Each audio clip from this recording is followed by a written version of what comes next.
Pizza খাওয়ার খুব ইচ্ছে, কিন্তু বাড়িতে পিৎজার বেসটাও নেই, আর নতুন করে পিৎজার বেস বানানোর কোনো ইচ্ছেও নেই। তাই সহজ উপায়ে বানিয়ে ফেললাম আমি একদম এত সুন্দর টেস্টি আর দেখতেও খুব সুন্দর একটা পিৎজা, যেটা বানানো হয়েছে ব্রেডের ওপরে। বেসটা আছে কিন্তু পুরোটাই ব্রেডের ওপরে। আর বাড়িতে যে উপকরণগুলো ছিল সেই উপকরণ দিয়ে বানিয়ে ফেলেছি এত সুন্দর দেখতে একটা পিৎজা। যেহেতু আমরা দুজন খাবো তাই আমি 8 পিস ব্রেড নিয়েছি, আর ব্রেডের সাইডগুলোকে এইভাবে চাকু দিয়ে সুন্দরভাবে কেটে নিচ্ছি। এই সাইডগুলো কিন্তু আমি ফেলে দেবো না, কারণ আমার এই সাইডগুলো খেতে খুবই ভালো লাগে। গরম চায়ে ডুবিয়ে ডুবিয়ে খেতে দারুণ লাগে। তোমাদের কি কারোর ভালো লাগে গরম চায়ে ডুবিয়ে ডুবিয়ে ব্রেড খেতে?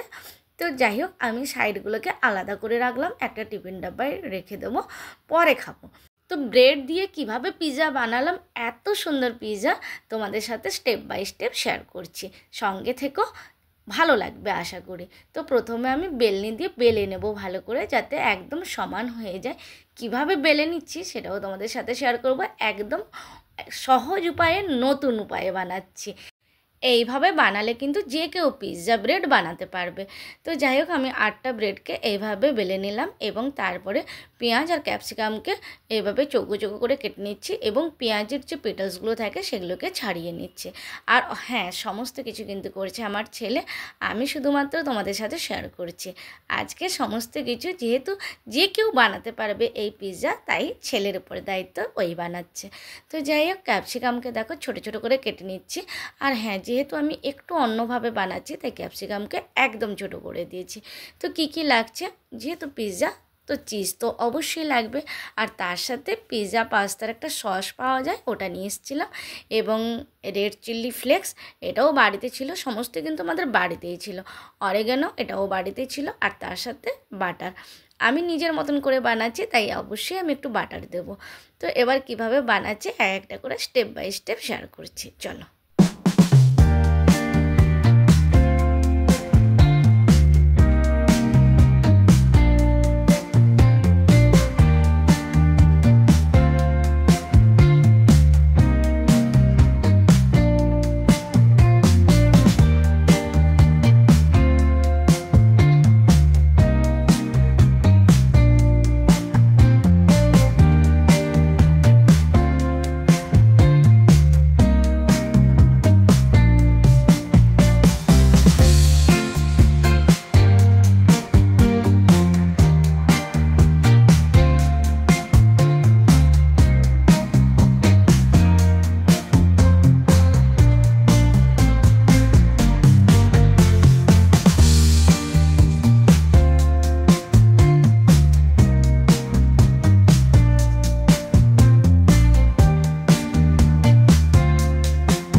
এইভাবে পিৎজা বানালে মাইক্রো ওভেনে বানালে সেটা বেশি ভালো হয়, কিন্তু আমার কাছে যেহেতু মাইক্রো ওভেন ছিল না, তাই আমি বাড়িতে এইভাবেই বানিয়ে নিলাম। প্রথমে নুন দিয়ে দিয়েছিলাম, তারপরে বাটি রেখে তারপরে এটাকে কেক যেমনভাবে ভাপে বানানো হয় ওইভাবে বানিয়ে নিলাম। আর খুব গরম ছিল, তো ওই জন্য কাপড় দিয়ে ধরেছি। আর নিচে কিন্তু একটুও লেগে যায়নি, তোমাদের সাথে শেয়ার করছি। দেখো একটুও কিন্তু নিচে লেগে যায়নি, যেহেতু আমি নিচে বাটারে দিয়ে দিয়েছিলাম। আর দেখতে তো অবশ্যই খুব সুন্দর হয়েছে, কিন্তু খেতে আরও বেশি ভালো হয়েছে। মানে আমি তো আবারও বানাবো, এত সুন্দর খেতে হয়েছে। তো বন্ধুরা, তোমাদের কেমন লাগলো বলো, এত সহজ উপায়ে ব্রেড দিয়ে পিৎজা। কারণ আমাদের অনেকেরই বাড়িতে কিন্তু পিৎজার বেসটা থাকে না, আর নতুন করে পিৎজার বেস বানানোর কোনো রকম ইচ্ছেও অনেক সময় থাকে না। তো যাই হোক, পিৎজা ব্রেড যদি তোমাদের ভালো লাগে তাহলে অবশ্যই কিন্তু লাইক কমেন্ট শেয়ার করে দিও। আর নতুন বন্ধু হলে অবশ্যই পাশে থেকে যেও। আমি কিন্তু চিজটা একটু কম দিয়েছি, কারণ চিজ আমার একদমই ভালো লাগে না, কিন্তু পিৎজা বানাতে গেলে যেহেতু একটু চিজ দিতেই হয় তাই কম দিয়েছি। তো বন্ধুরা, টাটা। ভালো লাগলে লাইক কমেন্ট শেয়ার করো।